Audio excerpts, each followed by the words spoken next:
एको दर्पणमार्गम्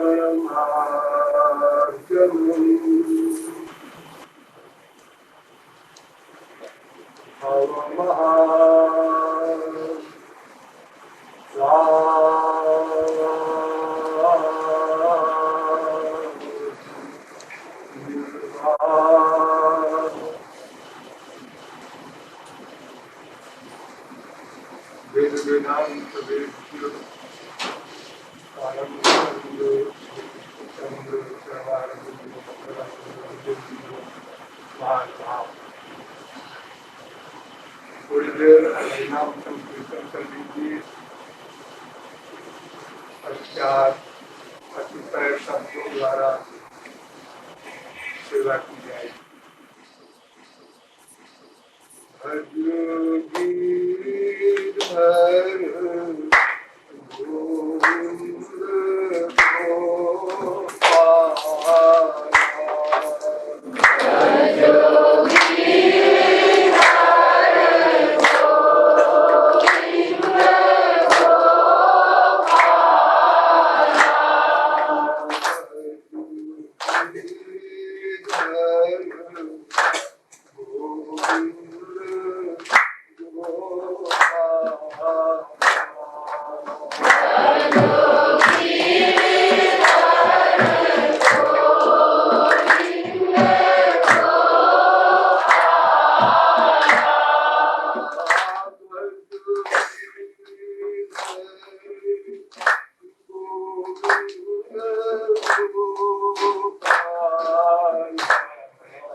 गिरधर गोविंद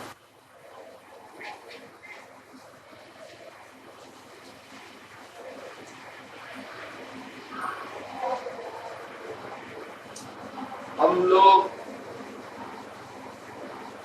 कुछ जानना चाहते हैं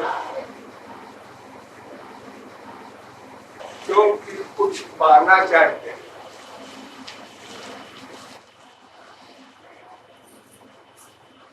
क्या जानना चाहते हैं ये नहीं जान सकते।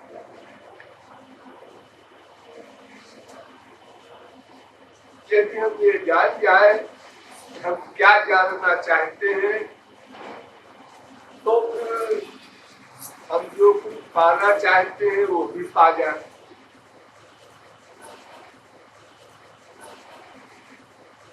तात्पर्य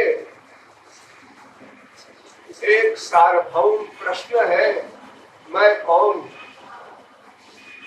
मेरा लक्ष्य क्या है और वो कैसे प्राप्त होगा। संपूर्ण विश्व के समक्ष केवल यही एक प्रश्न है। यदि यह प्रश्न हल हो जाए तो फिर कोई समस्या अवशिष्ट नहीं रह जाती। तो पहला प्रश्न उठाइए, मैं कौन हूं।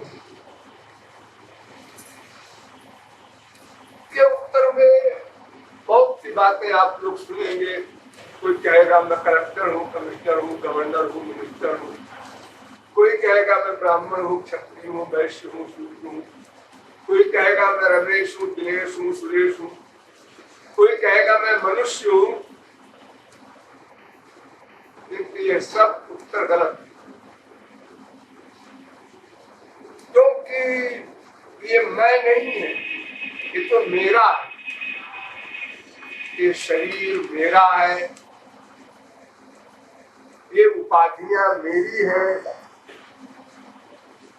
मैं नाम का तत्व क्या है ये प्रश्न हल नहीं हो सका इन सब उत्तरों। वास्तव में जो मेरा न हो वही मैं होगा। एक मोटी अकल में समझिए, जैसे मेरी पोस्ट, मेरा धन, मेरी स्त्री, मेरा पति, यहाँ तक कि मेरा शरीर, और आगे बढ़ो मेरा मन, और आगे बढ़ो मेरी बुद्धि, इन सब जगहों में मेरा लग रहा है। तो जहां जहां मेरा लग रहे वो मैं नहीं हो सकता। वो मैं का है। मैं इन सब से कोई पृथक वस्तु है। आधुनिक वैज्ञानिक भी अब धीरे धीरे मानने लगे हैं कि मैं नाम का तत्व कोई मटेरियल तत्व नहीं है, ये कोई प्राकृतिक तत्व नहीं है।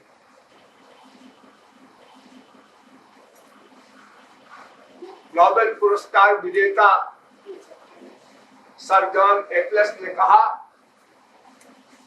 मस्तिष्क में 30 अरब कोष है एक मनुष्य के मस्तिष्क में। उसने रिसर्च की है इसी विषय में। तो इन 30 अरब कोषों की साइंस को अगर हम कभी समझ भी लें तो ये प्रश्न अवशिष्ट रह जाता है कि समझने वाला कौन है। ये समझने वाला वही आत्मा है जिसको हमारे यहाँ शास्त्रों वेदों में आत्मा शब्द से पुकारा जाता है। पहली ने इसका विरोध किया, वो भी नोबेल पुरस्कार विजेता है। उसने कहा कि मैं ये नहीं मानता हूं कि ये समझने वाली आत्मा है। फिर क्या है, वो कौन है? 30 अरब कोषों का विज्ञान जो समझ ले कभी भविष्य में, वो समझने वाला कौन है? तो स्पेरी कहता है वो चेतन है। चेतन है वो तो आत्मा का पर्याय है। उनको आत्मा शब्द बोलने में क्या दुश्मनी है? मैं भी तो वही कह रहा हूं कि इनको समझने वाला कोई ये होना चाहिए। उस पर्सनैलिटी का नाम क्या है? उसी को आत्मा कहो, चेतन कहो, जीव कहो, किसी भाषा में किसी प्रकार बोलो। डगलस ने कहा, वो भी नोबेल पुरस्कार के लिए था, उसने कहा मनुष्य कितने ही विज्ञान की उच्चतम सीढ़ियों पर पहुंच जाए, किंतु उसको आत्मा को मानना ही पड़ेगा। एक जगह जाकर रुक जाएगा वो, जहां पर उसकी बुद्धि स्थिर हो जाएगी कि इसके आगे ऐसा क्यों होता है ये मैं नहीं जान सकता। वो गवर्न करने वाली पावर आत्मा है। तो वैज्ञानिक भी ये मान रहे हैं, जो भौतिक वैज्ञानिक है, और आध्यात्मिक विज्ञान के अनुसार तो आप सुनते ही है, वेदों के अनुसार 3 तत्व है,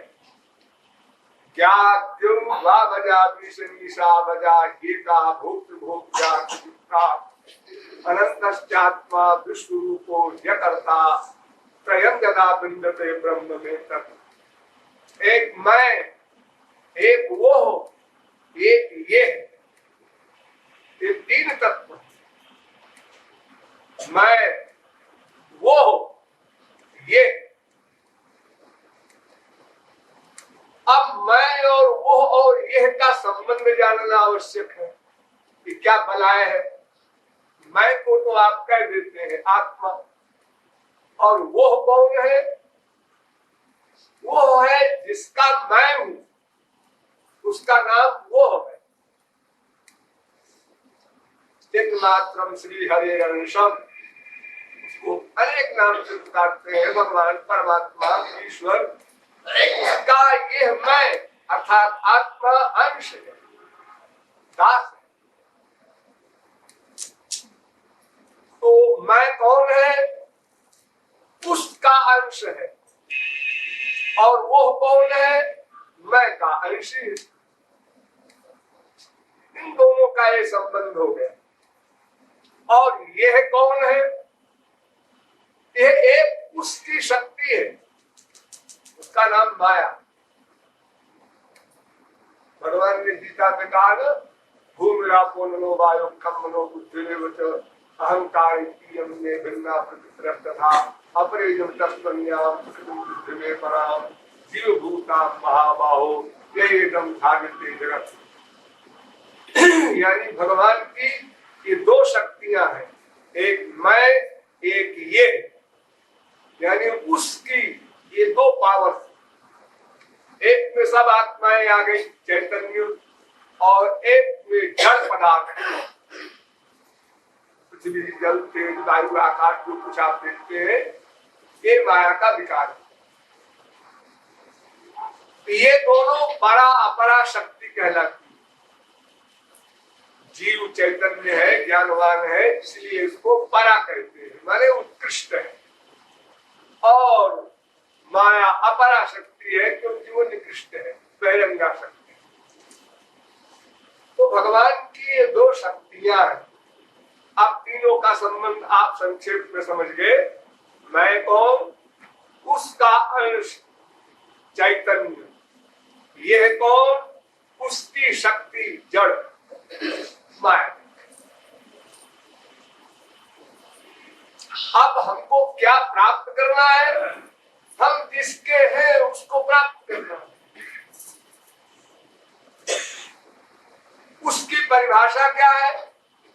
जिसको प्राप्त करना है, जिसको मैं चाहता हूं, वही उसकी परिभाषा है। किसको मैं चाहता हूं? सारे विश्व के प्रत्येक जीव से पूछो, चींटी से लेकर ब्रह्मा तक, तुम क्या चाहते हो? सबका एक उत्तर होगा, आनंद, हैप्पीनेस, सुख, रस, मजा, लुत्फ, चैन, पीस, कुछ कह दो। ये आनंद कैसा होता है? कभी मिला है? मिला कभी नहीं। और चाहते हो? हाँ, आश्चर्य। अरे कोई रसगुल्ला खाए और फिर रसगुल्ले की इच्छा हो, तब तो ठीक बात है। नीम का कीड़ा रसगुल्ले की कामना कैसे करे?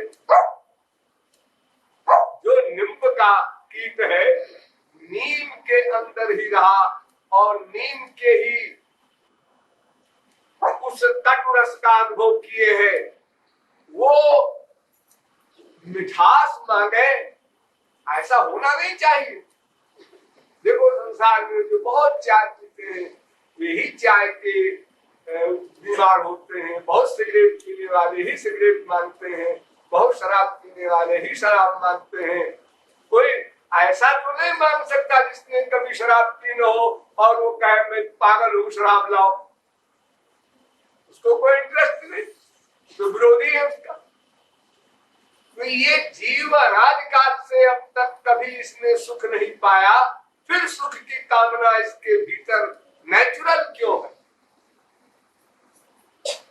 और सबके अंदर ये बात नहीं कि भाई पढ़े लिखे लोग हैं इसलिए विचार शक्ति से, अजीब मैं मनुष्यों की बात नहीं करता हूँ। वो धोबी वाला गधा भी आनंद चाहता है, सब आनंद चाहती है, बिना किसी के सिखाए पढ़ाए नेचुरल। वो इसीलिए चाहते हैं कि हमारा नेचर है आनंद का, क्योंकि हम उसके अंश हैं। और उसकी परिभाषा क्या है? आनंदो ब्रह्मेति विजानाति। वेद ने कहा कि उसका नाम आनंद है। जैसे आप भगवान कहते हैं, राम श्याम कृष्ण और खुदा कहते हैं, ऐसे उसका एक नाम है आनंद। वेद कहते हैं यानी भगवान में आनंद है ऐसा नहीं है। भगवान और आनंद दोनों पर्यायवाची शब्द, रसो वही सा वेद कहता है, वो आनंद स्वरूप है, उसमें आनंद है ऐसा नहीं। अगर उसमें आनंद होता तो फिर भगवान की पर्सनैलिटी अलग होती, आनंद नाम की पावर अलग होती। जैसे रसगुल्ला आप खाते हैं तो रसगुल्ला में एक गुल्ला होता है और एक उसमें चीनी में आप भिगो देते हैं तो रस होता है, तो रसगुल्ला बन जाता है। तो ऐसे ही अगर भगवान में आनंद होता तो भगवान नाम की सत्ता कोई आनंद रहित होती, आनंद उसमें प्रविष्ट हुआ तब हम ऐसा बोलते हैं भगवान में आनंद है, ऐसा नहीं। आनंदेवाधस्तात् आनंदो परिष्णात् आनंदा पुरस्तात् आनंदा पश्चात् आनंदो उत्तरतः आनंदो दक्षिणतः आनंदे वेदत्वं सर्वम्। वेद कहता है वो आनंद स्वरूप है और उसके हम अंश हैं, इसलिए हमारा नेचर है अपने अंशी को प्राप्त करना। ये नेचुरल आकर्षण है। जैसे देखिए एक ये फूल है, ये वजनदार है, ये पृथ्वी का अंश है, या इसको समझ लीजिए मिट्टी का ढेला। इस मिट्टी के ढेले का नेचुरल प्यार है किससे? अपने अंशी से। इसका अंशी कौन है? पृथ्वी। इसलिए इसको पृथ्वी से मिलने के लिए कुछ प्रयत्न नहीं करना है। फिर ये पृथ्वी से क्यों नहीं मिला है? आपने हाथ से पकड़ रखा, केवल अपने पकड़ने की क्रिया को छोड़ दीजिए, अपने आप पृथ्वी खींच लीजिए। तो जो हम लोगों ने माया को पकड़ रखा है, इस पकड़ने को अगर हम छोड़ दें तो आत्मा परमात्मा के मिलन के लिए कुछ नहीं करना। नेचुरल हमारा उनसे आकर्षण है, संबंध है, नित्य संबंध है, तो हमारा अंशी है और इसीलिए हम आनंद ही चाहते हैं। तो उसकी परिभाषा क्या है? वो आनंद स्वरूप है। अब उस आनंद स्वरूप के अंतर्गत अनंत शक्तियां और भी हैं, लेकिन मेन शक्ति है आनंद। जैसे संसार में हम सामान को बहुत चाहते हैं, अच्छा मकान हो, अच्छा मकान बन गया, इसमें बिजली की फिटिंग भी होनी चाहिए, एक भी हो गया, एसी भी होना चाहिए, दो भी हो गया, फर्नीचर भी होना चाहिए। इतना सारा आप जो प्लान बना रहे हैं किस लिए? ये सब सामान किस लिए? इसलिए आनंद मिलेगा। हर जगह जिस कमरे में जाएंगे सब चीजें रहेंगी, आनंद मिलेगा। हम जो भी नॉलेज इकट्ठा करते हैं क्यों? आनंद मिलेगा। हम जीवित रहना चाहते हैं क्यों? आनंद मिलेगा। घोर से घोर कष्ट सहते एमए पास कर ले, जरा सर्विस मिल जाए, जरा आप कलेक्टर कमिश्नर बन जाए, जरा आप 1 लाख 1 करोड़ हो जाए, ये जरा जरा करते करते हमारे अनंत जन्म बीत गए, लेकिन वो आनंद नहीं मिला जिसको हम खोज रहे हैं। इसका मतलब ये है कि हमने गलत दिशा अख्तियार कर ली है। हमने ये नहीं समझा कि हम जिसके अंश हैं उसमें आनंद है। ये माया के क्षेत्र में हमारा सब्जेक्ट नहीं, विषय नहीं बना। तो देखिए आंख, इसका विषय क्या है? रूप। कोई रूपवान पदार्थ होगा आंख से दिखाई पड़ेगा। कैसा रूप? मटेरियल, प्राकृत। जो आंख प्राकृत है, ये प्रकृति से बनी, पृथ्वी जल तेज वायु आदि से बनी है। इसलिए ये पंचमहाभूत के पदार्थों को ही सब्जेक्ट बनाती है। कान शब्द सुनता है, लेकिन कैसे शब्द? प्राकृत, माइक, मटीरियल। तो इस शरीर की इंद्रियां सारी की सारी प्राकृत है, इसलिए संसार को सब्जेक्ट बनाती है, विषय बनाती है। लेकिन आत्मा स्पिरिचुअल है, ईश्वर का अंश है। वो ईश्वर का विषय पाएगी तब आनंद मिलेगा। और हम लोग अपना आनंद चाहते हैं। अपना माने मैं का, मैं माने आत्मा। तो आत्मा का आनंद चाहते हैं और इंद्रियों का आनंद देते हैं, तो फिर कैसे समस्या हल हो? इलाज उल्टा होगा। क्योंकि संसार के पदार्थ में एक बीमारी है। किसी भी वस्तु के पाने के पहले उसके लिए प्रयत्न करने में कष्ट, नंबर 1। पा लेने पर उसकी रक्षा में कष्ट, प्लस उसके नष्ट हो जाने के भय में कष्ट, और जब नष्ट हो गया तो उसके वियोग में कष्ट। तीनों अवस्थाओं में कष्ट है। वो चाहे कोई पोस्ट हो, चाहे पैसा हो, चाहे कोई संसार की वस्तु हो। इसीलिए आप लोग सुनते हैं अमेरिका में 30% लोग को इतना टेंशन है कि नींद की गोली खाकर ही सो सकते हैं, वरना सो ही नहीं सकते। इतना संसार है उनके पास, सब काम मशीनों से हो रहा है। लेकिन भीतर कितनी अशांति है। ये सब सामान इतना इकट्ठा कर लिया आपने, वो भीतर की शांति और सुख के लिए किया, या ये दिखाना है आपको छोटे देशों को कि हाँ देखो हम बहुत चैन से हैं। अरे तुम कहाँ चैन से हो? तुम तो चैन से नहीं हो, तुम तो अशांत हो। नीचे वाले लोग देखकर ये समझ सकते हैं कि अरबपति है, क्या ठाठ है, 50 कारें हैं, 50 फ्लैट है इसके। लेकिन तुम्हारी अपनी स्थिति क्या है? तो ये मैं आत्मा परमात्मा रूपी आनंद का अंश है, इसलिए नेचुरल आनंद ही चाहता है। और गलती यही कर रहा है ये कि शरीर को मैं मान लेता है, इसलिए शरीर के इंद्रियों के विषयों को दे दे करके आत्मा का सुख चाहता है। इतनी सी गड़बड़।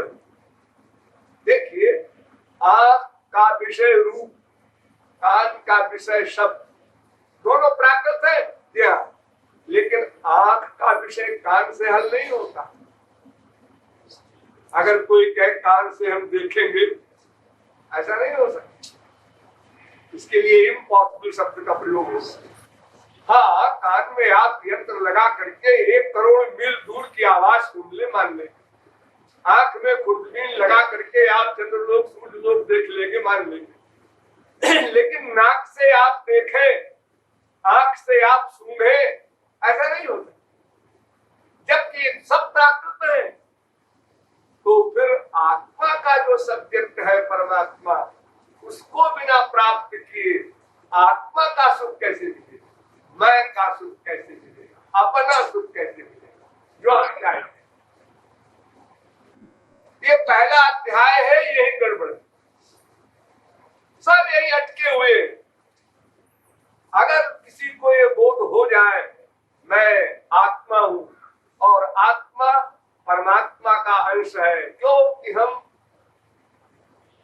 उसी एक आनंद को चाहते हैं, अनलिमिटेड हैप्पीनेस को, लिमिटेड को नहीं चाहते।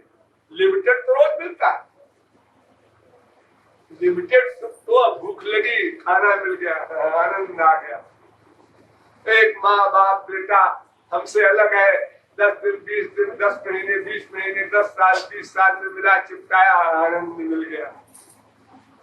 ये आनंद जो आपको रोज मिला करता है, ये तो एक खिलवाड़ है। क्योंकि जब माँ ने चिपकाया बच्चे को पहली बार, बड़ा आनंद मिला, लिमिटेड। दोबारा चिपकाया, उससे कम हो गया, दोबारा और कम, चौथी बार जाओ बेटा खेलो। अगर लिमिटेड सुख भी है बेटे के चिपकाने में, तो माँ ऐसा क्यों कहती है जाओ बेटा खेलो? हम भूखे हो करके जब खाना खाना प्रारंभ करते हैं, रसगुल्ला, एक रसगुल्ला खाया बड़ा सुख मिला, दूसरे में कम, तीसरे में कम, 8वें में खत्म। अगर 9वां रसगुल्ला कोई खिलाना चाहे, हम मर जाएंगे, माफ करो, उल्टी हो जाएगी, क्या हो जाएगा।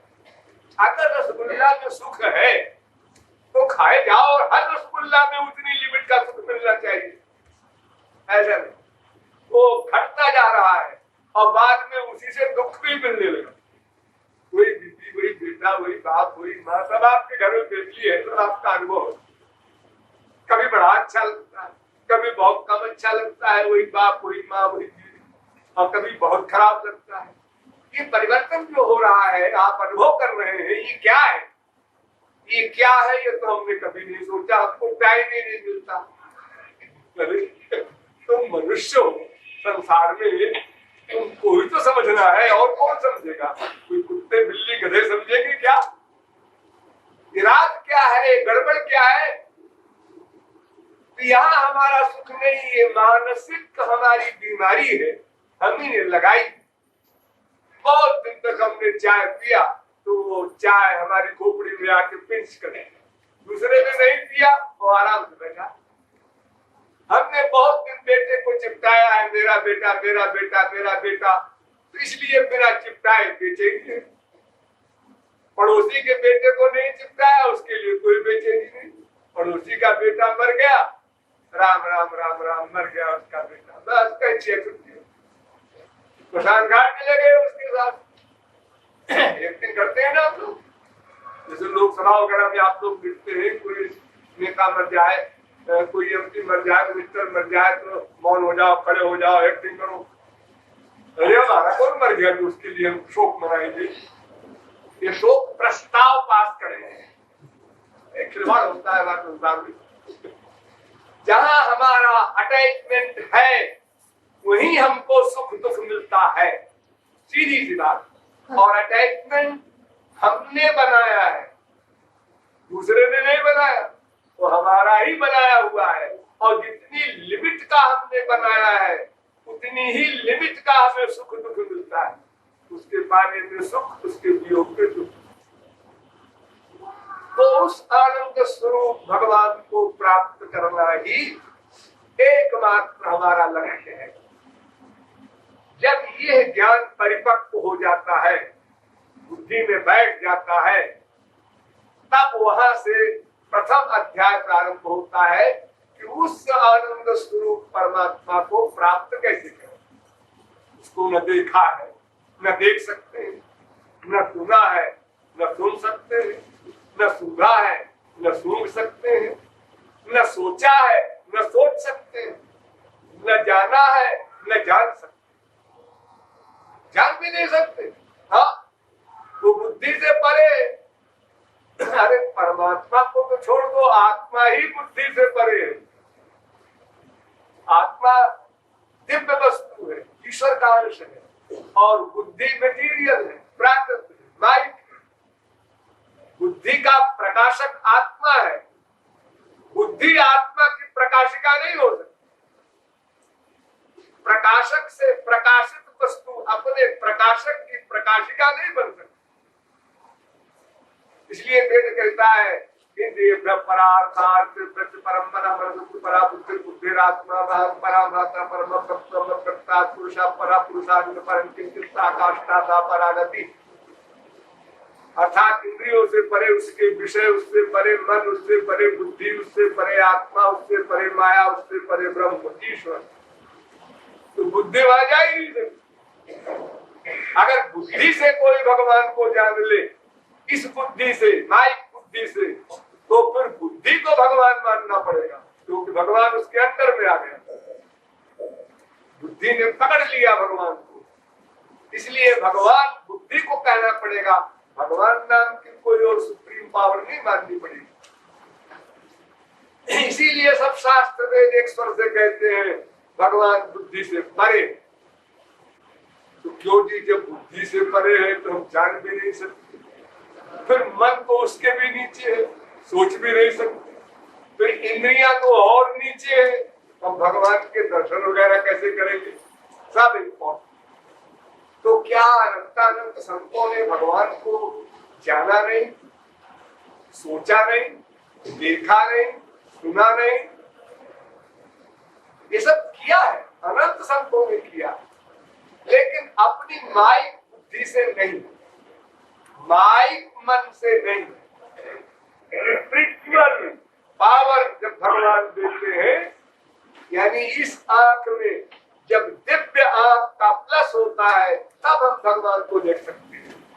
जब अर्जुन से श्री कृष्ण ने गीता में कहा, मैं दिव्य दृष्टि दे रहा हूं, अब देख मुझको, वो पावर दिया, तब भगवान को देखा।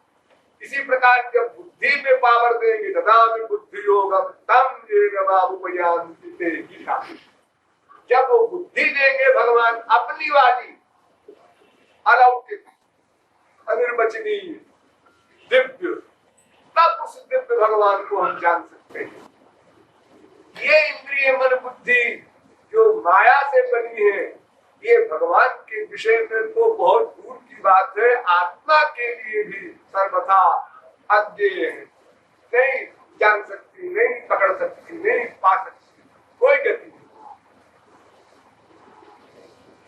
तो उस परमात्मा को पाने के लिए इन इंद्रिय मन बुद्धि के द्वारा तो कोई चारा नहीं, सरेंडर है। हर शास्त्र वेद कहता है, राम स्वरूप तुम्हार वचन अगोचर बुद्धि पर, बुद्धि से परे, जो बुद्धे परतस्तु गीता। हर धर्म ग्रंथ, हर शास्त्र कहता है, ये तो वाचो निवर्तन्ते अप्राप्त मनसा सह वेद। जहाँ बुद्धि जाकर लौट आती है, वो सुप्रीम पावर है। फिर क्या किया जाए, और क्या किया उन लोगों ने, तुलसी सूत मीरा कबीर नानक तुकाराम ने, जिन्होंने भगवान को देखा, जाना, पाया? उन्होंने कुछ किया। क्या किया? कुछ नहीं किया, यही किया है, कुछ नहीं किया। हाँ, और संत बन गए। दिया जो कुछ नहीं करता वो महापुरुष बन जाता है, और जो करता है वो भोगता है, कर्मबंधन हो जाता है। देखिए, आपने गीता पढ़ी होगी, छोटी सी किताब। अर्जुन कहता है युद्ध नहीं करूंगा, और इधर बता रहा है युद्ध करूंगा तो ये सब पुरुष मरेंगे, तो इनकी स्त्रियां विधवा होंगी, तो कैरेक्टरलेस होंगी, तो पाप होगा, नरक मिलेगा। मैं ऐसी पृथ्वी नहीं चाहती। कितना बढ़िया उत्तर है अर्जुन का। अगर आज आपके सामने बताया न जाए कि कृष्ण नाम के कोई भगवान थे, अर्जुन नाम का कोई मनुष्य था, और ऐसे ही बताया जाए कि एक आदमी ऐसा भला आदमी था, उसने कहा लड़ाई नहीं लड़ूंगा मैं, इन सब का खून खच्चर होगा, ये मैं ऐसी पृथ्वी नहीं चाहता, तो लेकिन उसने भिड़ा दिया और लड़ाई करा दिया और करोड़ों का मर्डर हो गया, तो लोग यही कहेंगे बहुत गिरा हुआ आदमी था। संसार में लोग ऐसे कहेंगे। लेकिन आज आपने समझ लिया श्री कृष्ण कौन है, मान लिया श्री कृष्ण कौन है, तो आप कहते हैं भाई तुमने ठीक किया। भगवान जो करते हैं ठीक करते हैं। भगवान ने अर्जुन को लालच दिया, ध्यान दीजिए। अरे अर्जुन, युद्ध कर, दोनों तरह से लाभ है, दोनों प्रकार से लाभ है। क्या मतलब? हतो वा प्राप्त से स्वर्ग, जित्वा वा भोक्ष से वही। अगर मर गया तो स्वर्ग मिलेगा, और अगर जीत गया पृथ्वी मिलेगी, और दो में एक तो होगा ही। युद्ध में दो में एक बात तो होती है, या तो कोई मरेगा और या तो जीतेगा।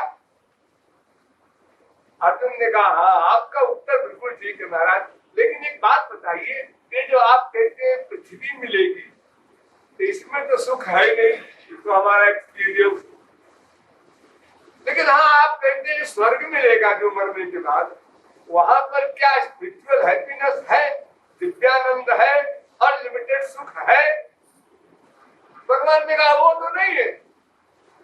जैसे हमारे संसार में एक भिखारी और एक लखपति का अंतर दिखाई पड़ता है, ऐसे ही यहाँ के अरबपति और स्वर्ग वालों का अंतर है, बस खाली देखने का अंतर है, और तो सुख शांति की कल्पना भी नहीं है। वहां भी राग द्वेष काम क्रोध लोभ मोह सब बीमारियां स्वर्ग में। स्वर्ग सम्राट इंद्र में और वहां तक कहा जाए, कोई तपश्चर्या करता है मृत्युलोक में तो इंद्र के दिमाग में खराबी पैदा हो जाती है, ये कहीं मेरा इंद्रासन न छीन ले। ध्रुव तपस्या कर रहे हैं भगवत प्राप्ति के लिए, और इंद्र को जुकाम हो रहा है कि गड़बड़ हो रहा है, ऐसा न हो कहीं ये भगवान से मेरा आसन मांग ले और मैं गेट आउट कर दिया जाऊं। इतनी लघुता है इंद्र में, जो स्वर्ग सम्राट। अश्वमेध यज्ञ हो रहे हैं, बड़े बड़े सम्राट ने किया, इतिहास में आप लोग पढ़े होंगे। 100वां अश्वमेध यज्ञ होने न पावे, ऐसा गड़बड़ करे इंद्र आकर के स्वयं, ताकि ये इंद्र न बन जाए। तो फिर वहां की जनता का क्या हाल हो? तो महाराज, जब स्वर्ग में भी सुख नहीं और पृथ्वी में भी सुख नहीं, तो हमको आप बेवकूफ बनाते हैं कि युद्ध करेगा तो मर जाएगा तो भी स्वर्ग मिलेगा, जीत जाएगा तो पृथ्वी मिलेगी, दोनों हाथ लड्डू है। ये जो पाठ पढ़ा रहे हैं हमको आप, ये मेरी बुद्धि नहीं स्वीकार कर। तो भगवान ने कहा हाँ बिल्कुल ठीक कहता है तू, और मैं इसीलिए कह रहा था तेरी परीक्षा लेने के लिए कि तू इन दोनों में किसी की लालच रखता है कि नहीं। नहीं महाराज, मैं नहीं चाहता। तो फिर तू ऐसा कर, क्या करें? युद्ध ना कर, ऐसा कर। अर्जुन कहता है तो मैं कह ही रहा हूं, पहले अध्याय में युद्ध नहीं करूंगा। बात बन गई फिर तो। भगवान ने कहा आगे सुन, युद्ध ना कर, ऐसा भी ना कर, युद्ध कर, ऐसा भी ना कर, ऐसा कर। युद्ध ना कर, ऐसा भी ना कर। युद्ध करे ना, युद्ध कर, ऐसा भी ना कर, ऐसा कर, तब बात मिली। तो युद्ध ना कर, ऐसा भी ना कर, युद्ध कर, ऐसा भी ना कर का मतलब क्या? कुछ ना कर, कुछ ना करे, कुछ ना करे, ये तो इम्पॉसिबल है। नहीं कश्चित क्षण में भी कर्म गीता की फिलॉसफी, कोई जीव एक क्षण को भी बिना कुछ किए कैसे रहेगा? आप लेट जाइए तो भी आप कुछ सोचेंगे, आप सो जाते हैं, नींद में सपना देखते हैं। कुछ ना करे ऐसा कैसे हो सकता है? होगा। यही समझना है, पूरी गीता की फिलॉसफी इसी के अंतर्गत है कि तू कुछ न कर, ये भी न कर, कुछ कर, ये भी न कर। ये अकर्ता की स्थिति है। तो इसके लिए तू ऐसा कर कि युद्ध कर। तस्मात् युद्धस्व। महाराज अभी तो आप कह रहे थे युद्ध न कर, युद्ध कर, ये भी ना कर, और आप कहते हैं युद्ध कर। हाँ, लेकिन सुन आगे सुन, तस्मात् सर्वेषु कालेषु माम अनुस्मर युध्यच। तो तू मन मुझ में लगा दे और युद्ध कर। तो जो मन मुझ में लगा रहेगा तो तू युद्ध करने का कर्ता नहीं माना जाएगा। जैसे कलेक्टर ने ऑर्डर दिया पुलिस को गोली चला दो, वो अपना बहुत नुकसान कर देगी पब्लिक, पुलिस ने गोली चला दी। अब पुलिस के ऊपर मुकदमा दायर नहीं होगा, न पूछा जाएगा, और अगर पूछा भी गया साहब ऑर्डर है कलेक्टर का, अब कलेक्टर से पूछो, वो जवाब दे कि साहब ऐसी ऐसी परिस्थिति हो गई थी, अगर हम गोली न चलाते तो हजारों मर्डर हो जाते, ये हो जाता, वो हो जाता, बैंक लूट जाता। तो बातें कलेक्टर बोले। तो उसी प्रकार अगर मन का अटैचमेंट भगवान में है तो फिर उसके किसी भी कर्म का फल मिलेगा ही नहीं, वो लिखा ही नहीं जाएगा। जैसे जीरो में गुणा होता है, 0 गुणे 0 बराबर 0 और 0 गुणे करोड़ बराबर 0, 4 इतने से गुणा किए जाओ तो 0 आएगा। अगर हमारे मन का अटैचमेंट भगवान में हो गया 100% कंप्लीट सरेंडर, तो फिर हमारे कर्म का फल हमको नहीं मिलेगा, क्योंकि हम उसमें कर्तृत्व की भावना ही नहीं रख सकते, फल की इच्छा ही नहीं रख सकते। जो शब्द आप सुनते हैं कर्तृत्वाभिमान रहित, कर्म फल की इच्छा से रहित कर्म करो, ये हो नहीं सकता, इम्पॉसिबल। अरे प्लानिंग करता है आदमी, पहले फल सोच लेता है, ऐसा कैसे कर लेंगे आप? आप बैठे खड़े हो रहे हैं, क्यों? पहले क्यों आएगा? अब खड़े होना चाहिए, क्यों? बड़ी देर हो गई, थक गए, या ये काम जरूरी है, क्यों आएगा? फल को बिना सामने रखे आप कैसे कर्म कर सकते हैं? इसलिए मन का अटैचमेंट अगर श्री कृष्ण में हो जाएगा, सुप्रीम पावर में हो जाएगा, तो फिर सब झगड़ा समाप्त, आप करता नहीं, इसलिए भोगता भी नहीं। जैसे आप लोग सुनते हैं पुलिस को ऑर्डर हो जाए अमुक डकैत को जिंदा या मुर्दा गिरफ्तार करो, और पुलिस उसको मार देती है, उसको इनाम मिलता है, दफा 302 लागू नहीं होती उसके ऊपर। तो भगवान में मन का अटैचमेंट हो गया तो उसका कर्म भगवान निमित्त हो गया, इसलिए उसके कर्म का कोई फल नहीं। संसार गवाही है, अर्जुन ने हजारों करोड़ों खून किए, लेकिन भगवान की फाइल में दफा 323 भी नहीं लिखी गई। कुछ नहीं, अर्जुन का मन तो मेरे पास था। और दुनियावी गवर्नमेंट में भी जितने कानून बने हैं उनके ऊपर एक कानून और है, आप लोग उसको भी जानते होंगे। हाई कोर्ट के जज लोग जो छोड़ देते हैं मुकदमों को, उसमें एक डाउट केवल जरा सा उनकी खोपड़ी में आ जाए, बस डाउट का फायदा मुंजर को तो दूसरी पार्टी को न दिया जाए। ऐसा है कि मेरा अपराध को सजा न मिल जाए, कहीं अपराधी भले ही छूट जाए। अगर मंशा है आपकी अपराध करने में, तभी आप अपराधी हैं। ये दुनियावी गवर्नमेंट के कानून का भी कायदा है। मंशा है, आपने मर्डर किया, हाँ फांसी हो। आपसे कोई मर गया, फांसी नहीं हो। हमारी कार ठीक थी, हमारी ब्रेक ठीक थी, हमारी स्पीड ठीक थी, हमारी साइड ठीक थी, अब कोई आदमी आके सामने पड़ के मर गया हमारी गाड़ी से, अब क्या करें? उसको हम एक्सीडेंट करें, हमारी उसकी मंशा नहीं थी और वो मर गए। तो मंशा अगर सिद्ध होती है तभी संसारी गवर्नमेंट भी दंड देती है, क्योंकि अपराध का मतलब ये है कि हमारे मन की मंशा खराब हो और फिर हम उसके अनुसार वर्क करें। तो जब मन हमारा भगवान में लग गया तो मंशा खराब होने का प्रश्न समाप्त हो गया, तो फिर उसका कर्म कर्मयोग कहलाता है, तो उस कर्म का फल नहीं। तो भगवान ने अर्जुन को केवल एक बात बताई कि तू देख, जो बुद्धि लगाता है शरणागति में, इनको मारूंगा तो पाप होगा, नरक होगा, इत्यादि बातें जो तू कर रहा है, ये बुद्धि लगाना बंद कर दे। मैं ये मनाधत्सो मैं बुद्धि निवेश है, तो बुद्धि भी मुझको दे दे। जैसे तुरंत का पैदा हुआ बच्चा सरेंडर कर देता, कंप्लीट सरेंडर। माँ उठाए उठा दो, बिठाओ बिठा दो, पाखाना साफ कर दो, दूध पिला दो, मन में आए तो करो, हम कुछ नहीं करते। वो बच्चा कुछ नहीं करता तो माँ सब कुछ करती है।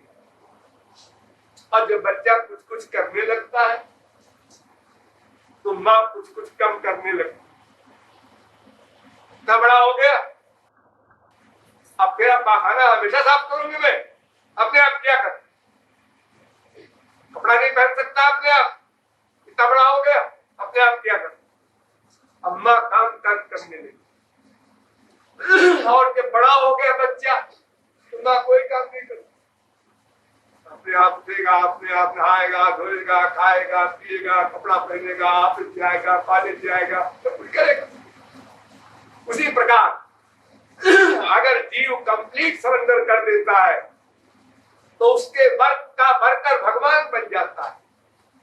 और जब थोड़ा सरेंडर करता है, थोड़ी कृपा करता है, थोड़ा कर्ता बनता है। और जो सब कुछ हम ही करता है, ऐसी फीलिंग हो करके हम कर्ता बनते हैं, यानी भगवान में मन का अटैचमेंट बिल्कुल नहीं है, तो फिर उस कर्म के कर्ता हम ही माने जाएंगे और हमको ही उसका फल भोगना पड़ेगा।